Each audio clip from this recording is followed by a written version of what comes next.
Welcome to the deep dive. We're jumping straight into something that, well, it touches all of us. What we believe about food. Definitely. It can feel like you need a PhD just to figure out what to eat these days, Yeah. right? There's just so much conflicting advice out there. It's true. You can't scroll for 5 minutes online without seeing someone declare the absolute final truth about diet, Mm, often completely contradicting the last thing you read. It's enough to make you just want to order a pizza and forget the whole thing. exactly. And that's the very challenge I think many of you face navigating this. Yeah. This just overwhelming flood of nutrition information. Yeah. So our mission today isn't really to tell you what should be on your plate. No. Instead, we're going to take a hard look at why we get so attached to our beliefs about food in the first place. We're digging way beyond just the basic nutritional science here. We'll be using insights from the labyrinth of dietary beliefs, navigating dogma, distrust, and the quest for nutritional truth. Think of it as our guide through this tangled web. And honestly, this is where it gets really fascinating. Have you ever found yourself, really digging your heels in, defending a certain way of eating, even when someone challenges it? Mm-hmm. Oh, yeah. Yeah. Or ever wondered why some really smart people can have such completely opposite views on diet? Right. Well, we're diving deep into the psychology behind all of that. Yeah. Okay, so let's unpack this. Why do these dietary beliefs of ours often become so deeply rooted, Mm-hmm. almost untouchable sometimes? Well, what's fascinating, I think, is the incredibly personal connection we develop with food. Yeah, It's so rarely just about, fuel. right. It becomes woven into our very sense of who we are. Yeah. The source material talks about how these beliefs can become part of our identity, almost like a psychological anchor. They even mention carnizo, that, widespread idea that eating meat is just normal and necessary, as an example of a belief that, for many people, is deeply tied to their identity. And we see this everywhere, don't we? For some people, identifying as vegan or strictly following a paleo lifestyle, it becomes a core part of who they are. Yep. It influences not just their food choices, obviously, but also their social circles, their overall values. And here's where it gets really interesting. When these beliefs, the ones so tied to our identity, get challenged, Yeah. it doesn't feel like a friendly chat about different recipes, does it? No, not at all. It can often feel like a personal attack. Exactly. Precisely.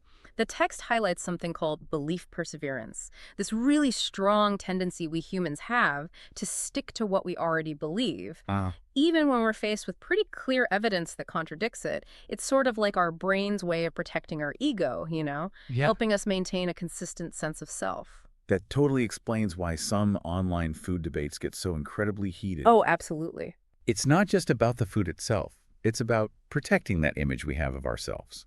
The source even says that how sticky a dietary belief is. It depends on just how deeply it's connected to our personal story and our social identity. That's such a key point, really. Changing these beliefs can actually feel like shaking our foundations. It requires us to rethink not just what we eat, but, who we are. And that can be a really uncomfortable process. Yeah. So, as the text suggests, how strongly we hold a dietary belief often has more to do with confirming our identity than with some objective truth about nutrition. Okay, so our beliefs are tied to who we are. That makes a lot of sense. But the deep dive also talks about this other big psychological idea, cognitive dissonance. Can you explain what that is for us? Sure. Cognitive dissonance, at its heart, is that kind of unsettling feeling we get when we hold beliefs or values that clash with each other. Okay. Or maybe when our actions go against what we believe. Think about someone who really, truly cares about animal welfare but still eats meat. That creates this internal conflict, this dissonance. And how do we usually deal with that uncomfortable feeling? What do we do? Well, we try to find ways to reduce it naturally. We might change what we believe. Maybe those animals aren't really suffering that much. Or change what we do, like stop eating meat. Or we might come up with new reasons to justify our actions. This meat comes from farms that treat animals well, that kind of thing. Okay. The text gives a great example of what's called post-decisional dissonance. After you've chosen one thing over another, say one snack over another, you tend to rate the snack you chose much higher. Right. Just to make yourself feel better about your decision. Okay. So how does this play out when we're on a really restrictive diet, one that takes a lot of effort? It's really interesting, actually. When someone commits to a diet that involves big lifestyle changes, maybe, missing out on social events or even spending more money on specific foods, any negative experiences they have while on that diet can create dissonance. They might think, wow, I'm giving up so much for this, but then also realize, gosh, this is actually really hard, and maybe I'm not even seeing the results I expected. So to resolve this internal conflict, they often, they double down on how strongly they believe in the diet's benefits.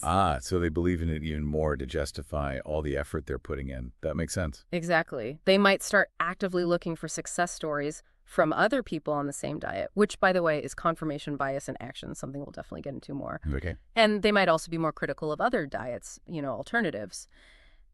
The effort and the sacrifices they've made become their own justification for why this diet must be the right one. Wow. The harder the diet feels, the more they need to believe it's the correct path.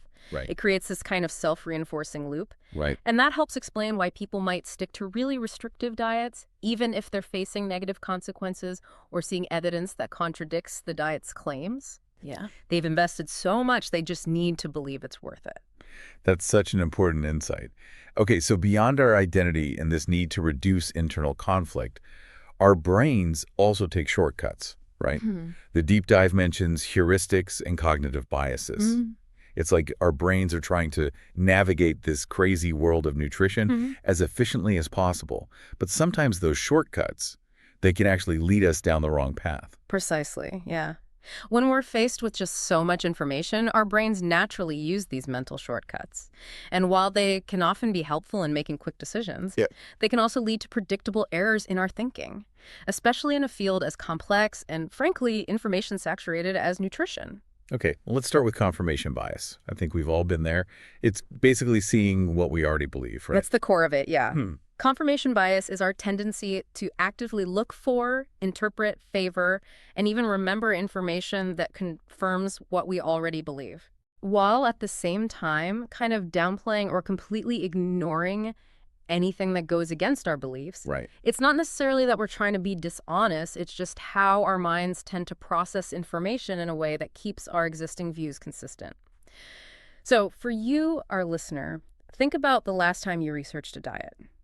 Did you actively seek out articles against your initial thoughts?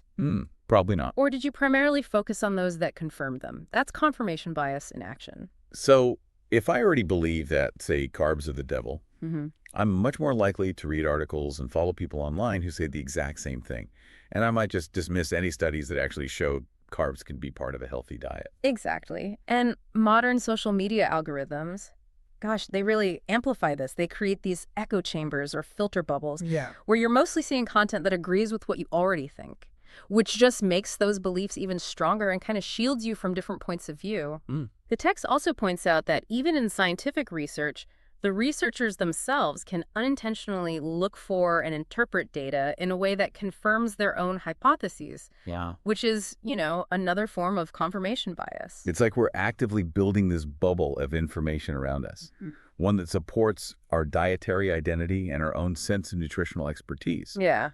And it makes us really resistant to any facts that come from outside that belief bubble. Precisely. It's a very natural, though, like you said, not always accurate way our minds work to maintain a sense of balance. Okay, what about the availability heuristic? Yeah. That sounds like it has something to do with what we can easily recall. You've got it. The availability heuristic is a mental shortcut where we judge how likely or important something is based on how easily examples or instances of it come to mind. Okay. So things that have happened recently or are really vivid or have a strong emotional impact or maybe are frequently repeated, they tend to be easier to remember. So we often mistakenly think they are more significant or more likely to be true. Think of it like this. After seeing a scary news report about a specific foodborne illness, you might suddenly think that food is much more dangerous than the statistics actually suggest. So a really dramatic story about someone having a terrible reaction to a certain food might stick in my head much more than, say, a really dry scientific study about how that food is generally safe for most people. Exactly. Even if that dramatic story is a really rare exception, the strong emotions it evokes make it more memorable. Yeah. And therefore, in our minds, more relevant. And online platforms, well, they really thrive on these kinds of stories, don't they? They really do. Spreading them incredibly quickly and making anecdotal evidence seem much more common and persuasive than it actually is. It makes perfect sense. What's next on the bias list? Anchoring bias. Anchoring bias, yeah. This is what happens when we rely too heavily on the very first piece of information we receive, the anchor, when we're making judgments or decisions later on. Even when we try to adjust our thinking based on new information, our adjustments are often, well, they're not enough. Our final decision still stays too close to that initial anchor. Think about the first diet you ever really got into. Right. Even if you've learned a lot since then, that initial set of rules might still unconsciously influence how you think about food today. That's the anchor at play. So if the first diet book I ever read made a really, really strong case for a particular way of eating, that initial advice might have a really big impact on how I understand nutrition for years to come, even if I later encounter much better, more accurate information. Precisely. That first comprehensive theory or that really compelling piece of advice becomes a very powerful reference point, and it can be really difficult to completely shake its influence, even when you're presented with information that clearly goes against it. Now, the Dunning-Kruger effect. This sounds like it might explain some of those very confident yet maybe not so accurate nutritional pronouncements we see all over the internet. Yeah. It certainly can. Yeah, the Dunning-Kruger effect is a cognitive bias where people who don't know much about a particular subject tend to think they're much more knowledgeable than they actually are. Right. And interestingly, on the flip side, people who are actually very competent in a field sometimes underestimate their own abilities compared to others. The key thing is the lack of competence includes a lack of ability to even recognize how much they don't know. So someone who has just a little bit of knowledge about nutrition, maybe read a few blogs, might think they know a whole lot more than they do because they don't have enough expertise to even realize how many gaps there are in their understanding. Exactly. And nutrition, as we've been saying, is a really complex field. For sure. So someone who has maybe read a few blog posts or watched some social media videos might confidently declare themselves an expert and start giving out really specific advice, completely unaware of the depth of the scientific research they're misinterpreting, or just the limitations of their own knowledge. And this can be particularly problematic when these individuals start influencing other people's food choices. That explains a lot of my confidently incorrect cooking attempts. Okay. And finally, emotional reasoning. I feel it, therefore it's true. That's the heart of it, yeah. Emotional reasoning is when we decide that something must be true simply because we feel a certain way about it without looking at any objective evidence. We basically take our emotions as hard facts. So if following a certain diet makes me feel really good, like really virtuous, or like I'm finally in control, I might believe that it's the absolute best way for me to eat, even if the actual scientific evidence doesn't necessarily support that. Precisely.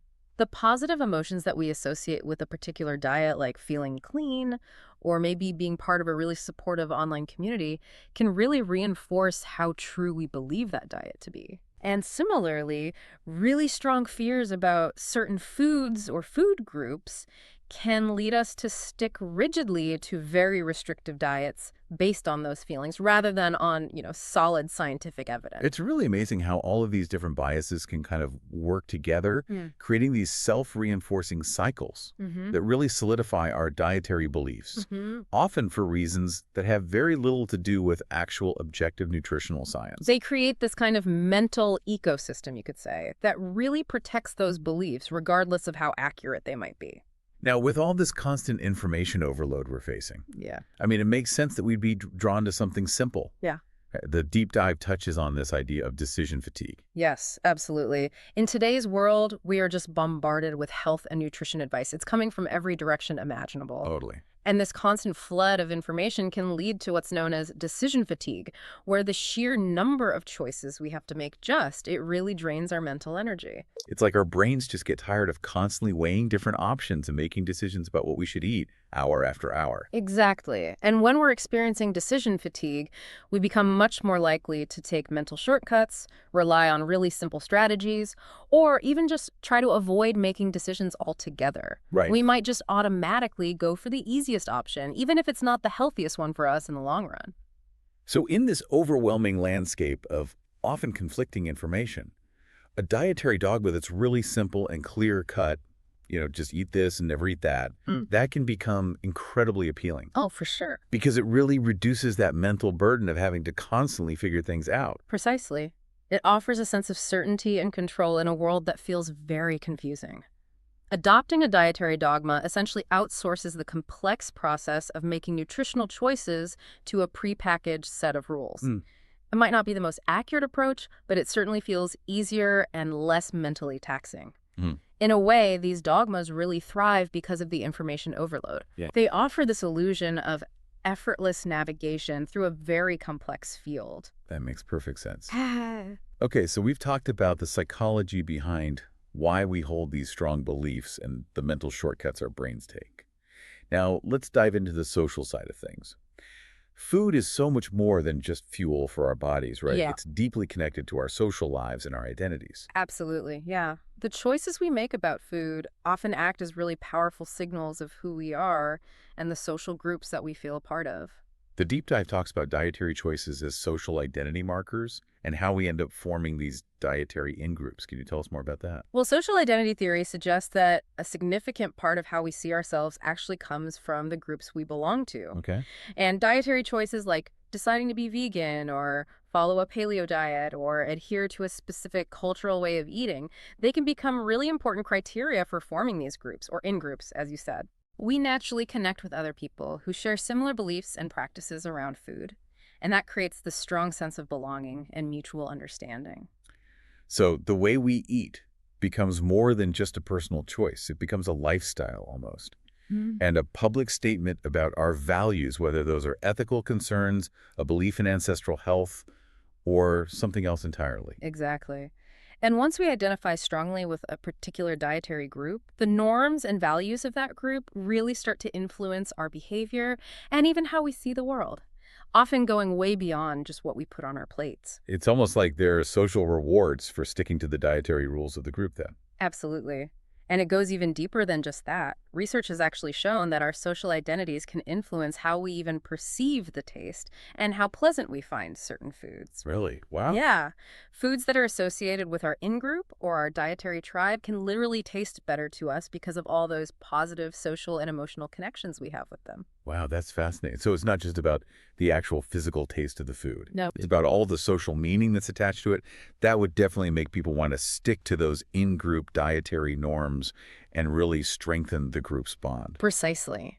How true or how effective we believe a diet to be is often powerfully reinforced by these social rewards. Things like validation from others in the group, feeling like we share a core identity, feeling distinct in a positive way from other groups, and just having that emotional support. Yeah. These social and psychological benefits can be incredibly powerful, sometimes even more so than the actual physiological effects of the food itself.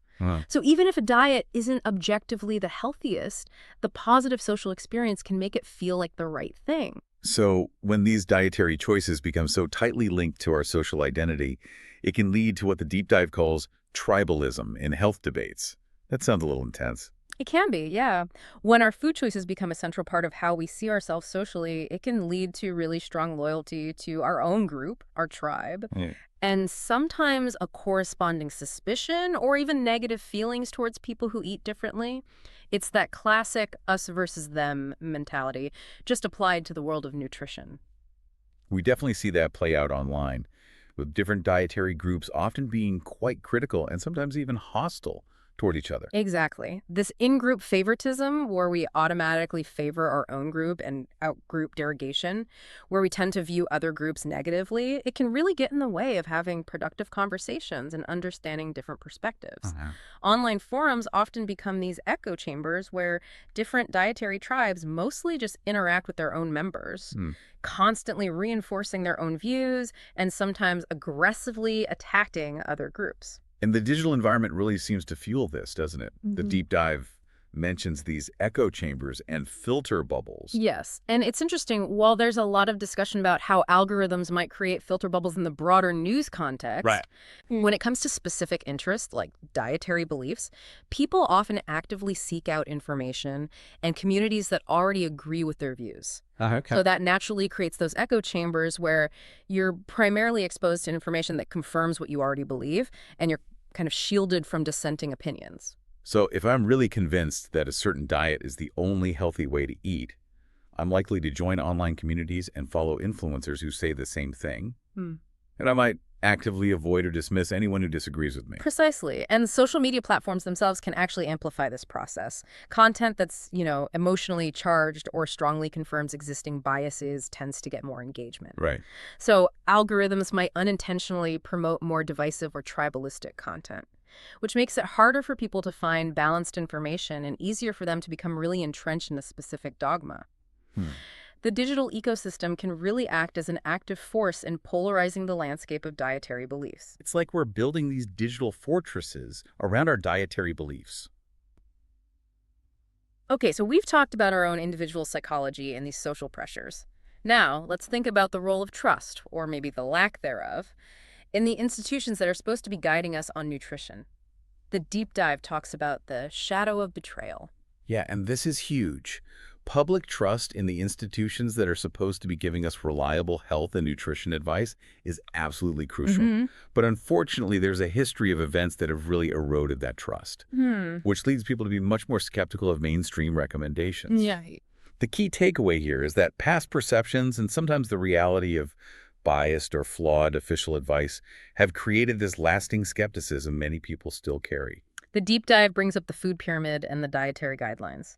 It seemed like there's a perception, at least, that these weren't always based purely on scientific evidence. There have certainly been controversies around that. The initial food pyramid, for example, faced a lot of criticism regarding the potential influence of agricultural and food industry lobbies. And when it looks like economic interests might be shaping public health advice, it can definitely breed skepticism. Yeah, understandably. And make people question how objective those official guidelines really are. Plus, the fact that these guidelines have evolved and changed over time can sometimes lead to a feeling that the experts don't really know what they're talking about, or are constantly changing their minds, which makes it hard to know who to believe. And then there's the whole saga around saturated fat. It feels like for decades we were told to avoid it at all costs, and now the scientific understanding seems to be shifting quite a bit, or at least becoming more nuanced. That's a really prime example, isn't it? How evolving science and perhaps some initial oversimplifications can really impact public trust. The idea that saturated fat directly leads to high cholesterol and then to heart disease became a cornerstone of dietary advice for a long time. However, more recent research, larger studies, meta-analyses, they've increasingly questioned that direct causal link, or at least shown it's much more complex. The fact that official guidelines in many countries have been somewhat slow to fully reflect these more nuanced findings can be interpreted by the public as either, a failure of the scientific establishment or maybe a reluctance to admit to past errors. And then we have the revelations about the sugar industry's historical efforts to really downplay the risks of sugar and instead point the finger at fat. That really does feel like a significant breach of trust, like actively misleading people. Absolutely. When we learn about deliberate attempts to manipulate scientific research and influence public policy for financial gain, it's a perfectly rational response, really, to start questioning the integrity of all institutional health recommendations. These kinds of historical events create a real trust deficit in the public mind. It's like these past betrayals create a vacuum, almost. That then gets filled by alternative narratives and online personalities, the Google gurus. as the deep dive calls them. Exactly. When people's trust in mainstream institutions is eroded, they naturally start looking elsewhere for answers. And online wellness influencers can be incredibly compelling. Yeah, it can be. They often build really strong followings by sharing personal stories, seeming really authentic, creating a real sense of connection with their audience. Right. They can also validate people's individual struggles in ways that maybe traditional medical systems might not always seem to do. But there's definitely a potential downside to this. Oh, yeah. I mean, these online influencers might not have the right qualifications, Right. and they could end up spreading misinformation, sometimes dangerous stuff. That's a really significant concern, absolutely. While some of these online voices might offer genuinely valuable insights, others might exploit that trust for their own gain, positioning themselves as the one and only source of truth and actively trying to discredit mainstream science.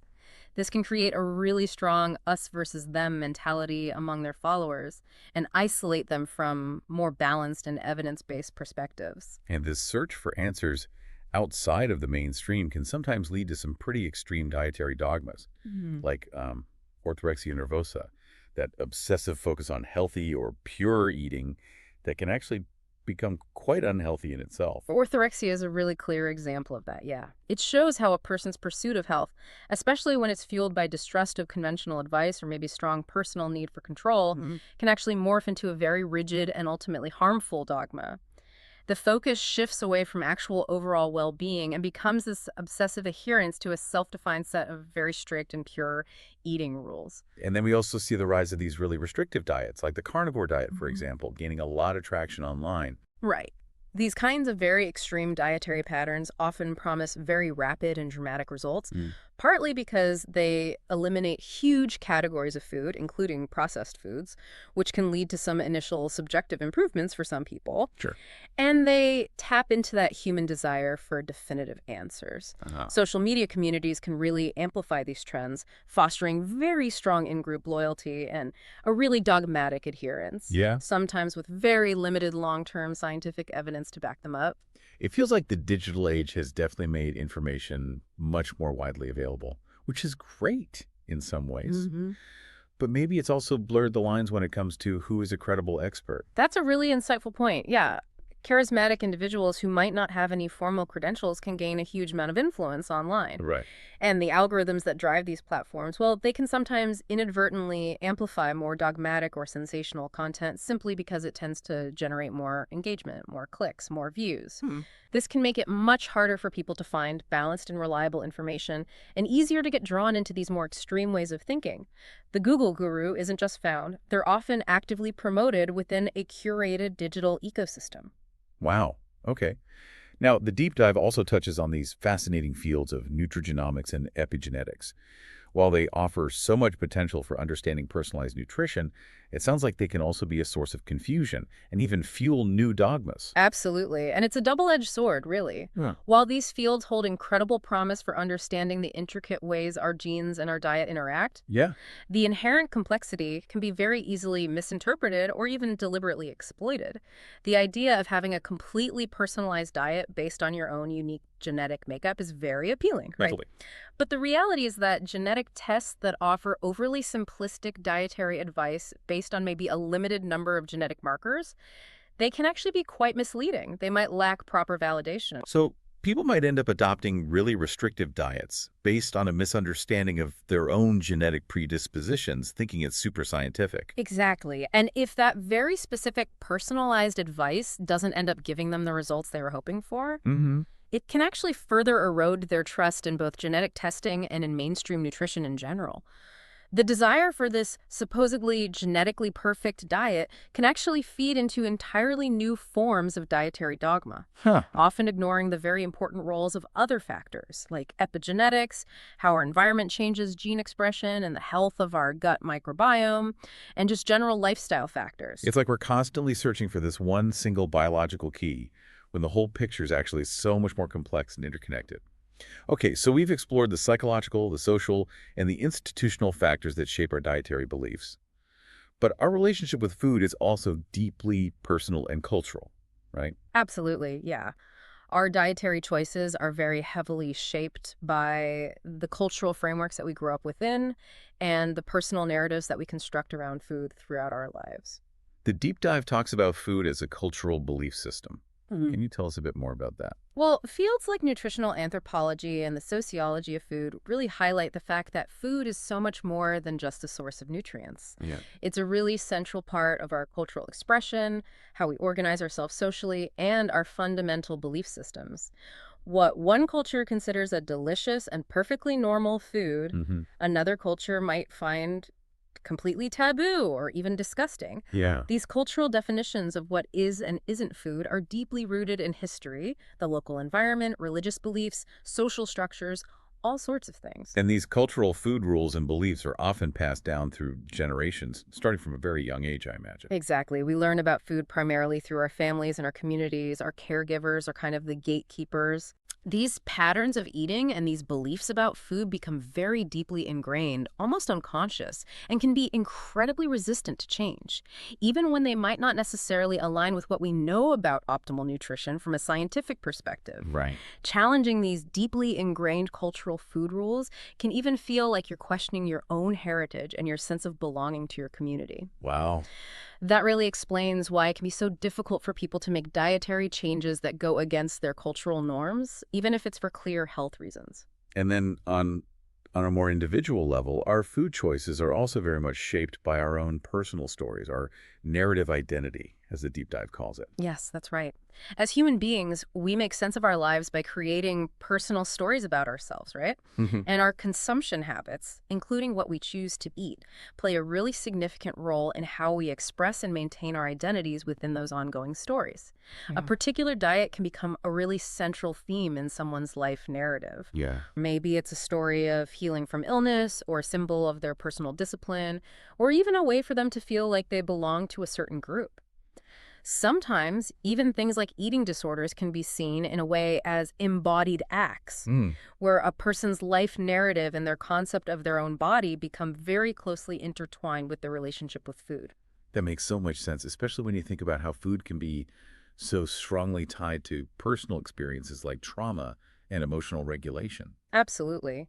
For individuals who have experienced trauma or significant adversity, their relationship with food can become a really central part of their coping mechanisms and their overall self-narrative. Restrictive eating might be linked to a deep-seated need for control, for instance, while things like eating comfort foods or engaging in binge eating might be used as ways to self-soothe overwhelming emotions or maybe try and meet unmet emotional needs. Right. These behaviors, while they might not seem rational from an outsider's perspective, often make perfect sense when you understand them within the context of that individual's personal story. And their attempts to cope with really difficult emotions or experiences. So the food rules that someone adheres to can actually serve really crucial psychological functions within their own personal narrative. If we want to help someone change those beliefs, we really need to understand the underlying stories and the emotional needs that those food behaviors are currently meeting. So given all this complexity, if we want to develop a healthier relationship with food and navigate all this overwhelming and often conflicting information, what are some strategies we can use? The deep dive talks about cultivating resilience and wisdom and this important idea of epistemic humility. That's absolutely key. Yeah, epistemic humility is really about recognizing the inherent limits of our own knowledge and being open to the fact that we might actually be wrong about something. It's about truly appreciating the complexity and the uncertainty that are often just part of nutrition science. It's not always black and white.